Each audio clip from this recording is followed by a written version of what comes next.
नमस्कार, मैं पूजा। बिहार न्यूज में आपका स्वागत है। खबरों की ओर बढ़ने से पहले एक नजर आज की सुर्खियों पर। बिहार बोर्ड ने जारी किए मैट्रिक और इंटर के मॉडल पेपर। समिति की वेबसाइट से परीक्षार्थी कर सकते हैं डाउनलोड।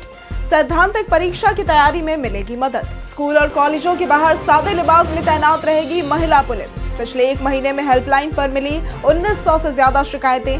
कई मामलों में की गई जांच और आवश्यक कार्रवाई। अब पटना में बिना डीएससी या ओटीपी कोड के नहीं मिलेगा सिलेंडर। गलत डिलीवरी और धोखाधड़ी रोकने में मिलेगी मदद। उपभोक्ताओं को कोड की पुष्टि करने की दी गई सलाह। आंगनबाड़ी में पढ़े बच्चों को अब सीधे पहली कक्षा में मिलेगा एडमिशन। इसके लिए ईसीसी प्रमाण पत्र और 10 अंकों की मिलेगी आईडी से पता चलेगी बच्चे और आंगनबाड़ी केंद्र की जानकारी। रवि शास्त्री की चेतावनी, खराब प्रदर्शन पर गंभीर हो सकते हैं बर्खास्त। कम्युनिकेशन व मैन मैनेजमेंट पर ध्यान देने की दी सलाह। कोहली और रोहित के साथ उनके रिश्तों पर भी उठे सवाल। चलिए अब बढ़ते हैं शाम तक की बड़ी खबरों की ओर विस्तार से। बिहार बोर्ड ने जारी किए मैट्रिक और इंटर के मॉडल पेपर। बिहार विद्यालय परीक्षा समिति ने इंटर व मैट्रिक 2026 की वार्षिक परीक्षा के लिए सभी विषयों के मॉडल पेपर जारी कर दिए हैं। परीक्षार्थी इन्हें समिति की वेबसाइट biharboardonline.com से डाउनलोड कर सकते हैं। मॉडल पेपर के माध्यम से विद्यार्थी परीक्षा पैटर्न, प्रश्नों की संख्या, अंक विभाजन और परीक्षा अवधि जैसी मुख्य जानकारियों से अवगत हो सकेंगे। इससे उन्हें सैद्धांतिक परीक्षा की तैयारी बेहतर तरीके से करने में मदद मिलेगी। इंटर और मैट्रिक दोनों वर्गों के लिए अलग अलग सेक्शन में मॉडल पेपर उपलब्ध कराए गए हैं, जिन्हें विद्यार्थी अपनी सुविधा अनुसार डाउनलोड कर अध्ययन कर सकते हैं। स्कूल और कॉलेजों के बाहर सादे लिबास में तैनात रहेगी महिला पुलिस। महिला सुरक्षा बढ़ाने के लिए शक्ति सुरक्षा दल के तहत स्कूल कॉलेजों के बाहर सादे लिबास में महिला पुलिस तैनात की जाएगी, ताकि किसी भी घटना पर तुरंत कार्रवाई हो सके। सिटी एसपी मध्य दीक्षा के अनुसार पिछले एक माह में हेल्पलाइन पर 1909 शिकायतें मिली, जिनमें से कई मामलों में काउंसलिंग, जांच और आवश्यक कार्रवाई की गई। दल ने छेड़खानी की शिकायत पर त्वरित हस्तक्षेप किया, सड़क दुर्घटनाओं में घायलों को अस्पताल पहुंचाया, साइबर ब्लैकमेलिंग से पीड़ित युवती को राहत दिलाई और भटके हुए 10 वर्षीय बच्चे को सुरक्षित उसके समूह से मिलवाया। अब पटना में बिना डीएससी या ओटीपी कोड के नहीं मिलेगा सिलेंडर। हाल ही में घरेलू गैस सिलेंडर की डिलीवरी में नई व्यवस्था लागू की गई है, जिसके तहत डीएससी या ओटीपी कोड सत्यापित किए बिना अब सिलेंडर नहीं दिया जाएगा। इसके उद्देश्य गलत डिलीवरी और धोखाधड़ी को रोकना है। पटना में 16.64 लाख से अधिक उपभोक्ता है और 70 एजेंसियां रोजाना 4 से 5 हजार सिलेंडर घर घर पहुंचाती हैं। हालांकि कामकाजी लोग या किसी अन्य सदस्य के मोबाइल पर बुकिंग होने से कुछ उपभोक्ताओं को परेशानी हो रही है। बिहार एलपीजी वितरक संघ वैकल्पिक समाधान सुझा रहा है। उपभोक्ताओं को मोबाइल अपडेट और कोड की पुष्टि करने की सलाह दी गई है। पीटीएम के मामले में ग्रामीण अभिभावकों ने दिखाई अधिक भागीदारी। बिहार शिक्षा विभाग की ताजा मासिक पीटीएम रिपोर्ट में ग्रामीण और शहरी जिलों के बीच भारी अंतर सामने आया है। ग्रामीण जिलों जैसे कि शिवहर 100%, वैशाली 99% और बेगूसराय 86% में अभिभावक उपस्थिति उच्च रही, जबकि शहरी जिलों की अगर बात करें तो पटना में 20%, गया जी में 23% और मुजफ्फरपुर में 23% में कम रही। यह अंतर मुख्यतः आर्थिक, सामाजिक स्थिति और निजी स्कूल विकल्पों से जुड़ा है। और ग्रामीण क्षेत्रों में सरकारी स्कूलों में सभी बच्चे पढ़ते हैं और माताएं आसानी से शामिल हो जाती हैं। शिक्षा विभाग अब कक्षावार व्यक्तिगत बातचीत और जागरूकता अभियान के जरिए उपस्थिति बढ़ाकर सरकारी स्कूलों की गुणवत्ता सुधारने की योजना बना रहा है। बिहार में इस बार तापमान सामान्य से अधिक रहने की संभावना। दिसंबर में बिहार में शीतलहर के आसार नहीं है और अधिकतम तापमान सामान्य से अधिक यानी कि 22 डिग्री सेल्सियस से ऊपर रहने की संभावना है। न्यूनतम तापमान भी 10 से 12 डिग्री के आसपास रहेगा। हालांकि कुछ पूर्वी भागों में ये सामान्य से अधिक हो सकता है। दिसंबर में सामान्य उससे अधिक वर्षा की भी उम्मीद है और 5 वर्षों बाद नवंबर 2025 में राज्य में 169% अधिक बारिश दर्ज हुई। तापमान में मामूली गिरावट से सुबह व शाम ठंड बढ़ेगी। बीते दिन राज्य में अधिकतम तापमान 27.1 डिग्री और न्यूनतम तापमान 10.4 डिग्री रहा। पटना में भी तापमान में गिरावट दर्ज की गई। राजस्व कर्मियों की ग्रेडिंग प्रणाली जल्द होगी लागू। बिहार के उप मुख्यमंत्री एवं राजस्व भूमि सुधार मंत्री विजय कुमार सिन्हा ने विभागीय कार्यों की समीक्षा करते हुए भ्रष्ट कर्मियों पर कड़ी कार्रवाई और सभी अधिकारियों व कर्मचारियों की ग्रेडिंग व्यवस्था लागू करने की घोषणा की। 15 दिसंबर से तिथिवार प्रगति रिपोर्ट तैयार होगी। दाखिल खारिज, परिमार्जन प्लस, शिकायत प्रबंधन, भू लगान और सर्वेक्षण कार्यों की तेजी पर भी जोर दिया गया। सभी अंचल कार्यालयों में सीसीटीवी लगेंगे और पारदर्शिता बढ़ाई जाएगी। मॉनिटरिंग के लिए अलग सेल तथा उड़न दस्ता बनाया जाएगा। उप मुख्यमंत्री 15 दिसंबर से जिलों का दौरा कर समीक्षा करेंगे और आम जन की सुविधा हेतु सरल भाषा के प्रयोग पर भी बल दिया गया। विजय मर्चेंट टूर्नामेंट हेतु बिहार की टीम की हुई घोषणा। बिहार क्रिकेट एसोसिएशन ने बीसीसीआई के विजय मर्चेंट अंडर 16 टूर्नामेंट हेतु ग्वालियर में होने वाले 2 मैचों के लिए 15 सदस्यीय टीम घोषित की है। अरवल के यशराज कप्तान और शिवर के विवेक आनंद उप कप्तान होंगे। टीम में विभिन्न जिलों से उभरते खिलाड़ियों को शामिल किया गया है, जबकि नीशू, निष्कर्ष यादव और पीयूष कुमार विकेट कीपर की भूमिका निभाएंगे। मुख्य कोच प्रमोद कुमार सहित सपोर्ट स्टाफ भी नियुक्त किया गया है और प्रैक्टिस कैंप के लिए अन्य खिलाड़ी स्टैंड बाय में रहेंगे। एसोसिएशन को उम्मीद है कि ये युवा टीम प्रभावी प्रदर्शन करेगी। आंगनबाड़ी में पढ़े बच्चों को अब सीधे पहली कक्षा में मिलेगा एडमिशन। बिहार में शिक्षा व्यवस्था में बड़ा बदलाव हुआ है और अब आंगनबाड़ी केंद्रों से नर्सरी से यूकेजी तक पढ़ाई पूरी करने वाले बच्चे सीधे पहले कक्षा में प्रवेश ले सकेंगे। इसके लिए 2026 से ईसीसीई प्रमाण पत्र और 10 अंकों की आईडी दी जाएगी, जो बच्चे और आंगनबाड़ी केंद्र की जानकारी बताएगी। 15,000 केंद्रों में 3 से 6 वर्ष के बच्चों के लिए मानकीकृत पाठ्यक्रम लागू किया गया है। यह कदम राष्ट्रीय शिक्षा नीति 2020 के तहत प्रारंभिक शिक्षा को सशक्त बनाने और स्कूल प्रवेश प्रक्रिया को सरल, पारदर्शी और बच्चों के विकास के लिए लाभकारी बनाने के उद्देश्य से उठाया गया है।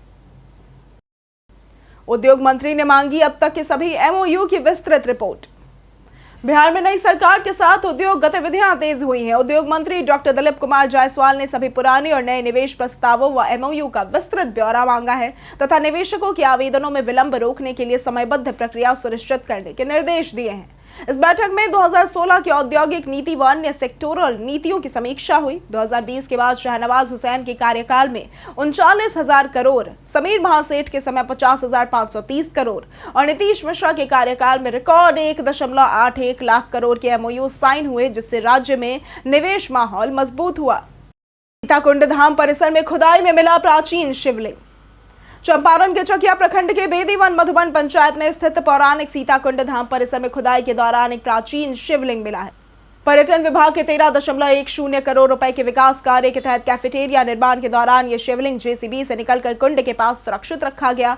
स्थानीय लोग सुबह से पूजा अर्चना करने में लगे हैं और सीताकुंड का त्रेता युग से संबंध भी है, जहां प्रभु श्री राम और माता सीता ने विश्राम किया था। पुरातात्विक उत्खनन, शिलालेख और मौर्यकालीन सिक्के इसकी प्राचीनता को भी दर्शाते हैं। स्थानीय आस्था के अनुसार यहाँ पूजा करने से वर्षा होती है और पुत्र की प्राप्ति होती है। 359वें प्रकाश पर्व की तैयारियां समय पर पूरा करने का मिला निर्देश। दशमेश पिता श्री गुरु गोविंद सिंह जी की 359वें प्रकाश पर्व की तैयारियां शुरू हो गई है।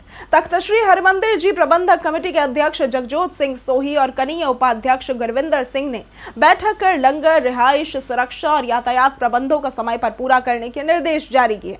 देश विदेश से अधिक संगत के आने की संभावना को देखते हुए राज्य सरकार से भी सहयोग लिया जाएगा। 15 से 25 दिसंबर तक प्रभात फेरियां होंगी। 26 दिसंबर को गायघाट गुरुद्वारा से नगर कीर्तन निकलेगा और 27 दिसंबर को तख्त साहिब में मुख्य समारोह आयोजित होगा।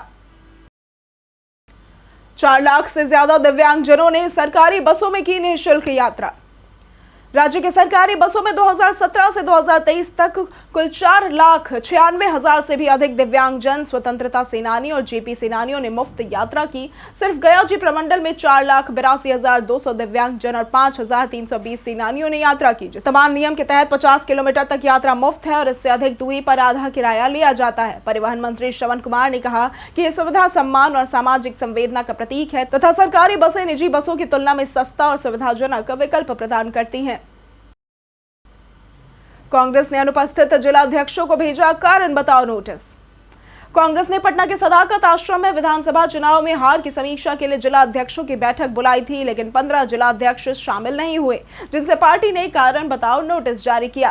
बैठक कांग्रेस प्रदेश अध्यक्ष राजेश राम की अध्यक्षता में हुई, जिसमें प्रदेश प्रभारी अल्लावरू, शकील अहमद खान समेत कई नेता मौजूद थे। पार्टी ने अनुपस्थित जिला अध्यक्षों में से बैठक में शामिल न होने का कारण पूछा है। यदि ठोस जवाब नहीं मिला तो उनके खिलाफ कार्रवाई भी हो सकती है। शामिल नहीं हुए जिला अध्यक्षों में सुपौल, जमुई, बक्सर, गया जी, लखीसराय, मुंगेर, शेखपुरा, चंपारण, अररिया, मधुबनी और कटिहार के साथ साथ पटना के नेता भी शामिल हैं। राज्यपाल ने अपने अभिभाषण में गिनवाई सरकार की उपलब्धियां। बिहार विधानसभा सत्र में राज्यपाल आरिफ मोहम्मद खान ने विधायकों और मुख्यमंत्री नीतीश कुमार को उनके कार्यकाल की बधाई दी। उन्होंने हालिया चुनाव में जनता के जनादेश को लोकतंत्र की जीत बताया और बिहार के विकास मॉडल की सराहना की।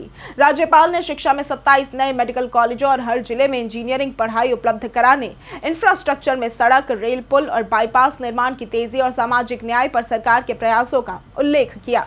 उन्होंने सभी वर्गों के विकास, छात्रवृत्तियां, रोजगार योजनाएं और अल्पसंख्यक कल्याण को भी प्रमुखता दी। कुल मिलाकर संबोधन बिहार की प्रगति और सरकार की प्राथमिकताओं का परिचायक रहा। रवि शास्त्री की चेतावनी, खराब प्रदर्शन पर गंभीर हो सकते हैं बर्खास्त। भारतीय क्रिकेट टीम के हेड कोच गौतम गंभीर को दक्षिण अफ्रीका के खिलाफ 0-2 की टेस्ट सीरीज हार के बाद आलोचनाओं का सामना करना पड़ रहा है। वे इतिहास में ऐसे पहले कोच बन गए हैं जिनके कार्यकाल में टीम को 2 बार घरेलू टेस्ट सीरीज में व्हाइट वॉश का सामना करना पड़ा। पूर्व कोच रवि शास्त्री ने गंभीर को धैर्य बनाए रखने और कम्युनिकेशन व मैन मैनेजमेंट पर ध्यान देने की सलाह दी और इसके साथ ही चेतावनी दी कि खराब प्रदर्शन पर उन्हें बर्खास्त किया जा सकता है। गंभीर के कार्यकाल में टीम ने आईसीसी चैंपियंस ट्रॉफी और एशिया कप जीते, लेकिन लाल गेंद क्रिकेट में प्रदर्शन कमजोर रहा। विराट कोहली और रोहित शर्मा के साथ उनके रिश्तों पर भी सवाल उठे। बीते दिन हमारे द्वारा पूछे गए सवाल का जवाब आप लोगों में से बहुत लोगों ने हमारे कमेंट सेक्शन में लिखकर दिया है। जिन्होंने हमारे द्वारा पूछे गए सवाल का जवाब दिया है उनके नाम है राजकिशोर महतो, विनोद शाह, रामाशीष कुमार, कौशलेंद्र कुमार, हरेंद्र कुमार, राकेश मिश्रा, राजेश मांझी, नरेंद्र कुमार, नौशाद रजा, विजय सिंह, नीरज कुमार, अर्जुन राम, कामेश्वर सिंह, प्रकाश कुमार, रंजीत मिश्रा, रंजीत यादव, बाबूलाल मरांडी, हरेंद्र सिंह, मनोज कुमार, रवि मोहन वर्मा, पवन कुमार, गौतम कुमार, नागेंद्र कुमार, लक्ष्मी मेहता, विजय शंकर, राजेश कुमार शर्मा और कुणाल कुमार। इसके साथ बढ़ते हैं आज के सवाल की ओर। आज का सवाल है, आपके हिसाब से बिहार में भ्रष्टाचार कम करने का सबसे आसान तरीका क्या है? आप अपना जवाब हमें हमारे कमेंट सेक्शन में लिखकर जरूर बताएं। आज के लिए सिर्फ इतना ही। बिहार की तमाम खबरों के साथ बनी रहने के लिए देखते रहें बिहारी न्यूज और साथ ही अगर आप यूट्यूब चैनल पर देख रहे हैं तो चैनल को सब्सक्राइब करें और अगर आप फेसबुक पेज पर देख रहे हैं तो लाइक और फॉलो जरूर करें।